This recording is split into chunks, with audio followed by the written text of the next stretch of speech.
అదే RTV app వార్తల్ని క్షణాల్లో చదివే అవకాశం ఉంటుంది. ఒక న్యూస్ పేపర్, ఒక టెలివిజన్ ఛానల్ మీ చేతుల్లో ఎప్పుడూ ఉంటాయి.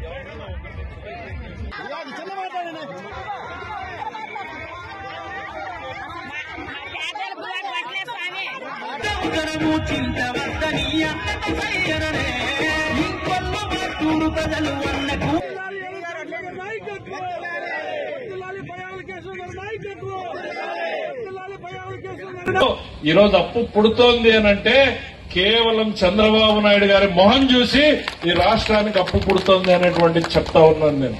వాస్తవాలు ఇది. కేంద్ర ప్రభుత్వంలో సర్వేలు చేసి రిపోర్ట్ ఇచ్చింది వాస్తవము. ఈ రోజు మనం ఎక్కడన్నా పోయి అడిగితే రూపాయి పుడుతోంది అనంటే ఆ మహానుభావుడు చంద్రబాబు నాయుడు మీద ఉన్న నమ్మకంతో ఆయన మొహం చూసి ఈ రోజు అప్పు పుడతా ఉంది అనేటువంటిది చెప్తా ఉన్నాం. ఆయన 74 ఏళ్ల వయసా లేక 24 ఏళ్ల కుర్రాడా అన్నట్టు పరిగెడతా ఉంటాడు ఢిల్లీకి పోతే.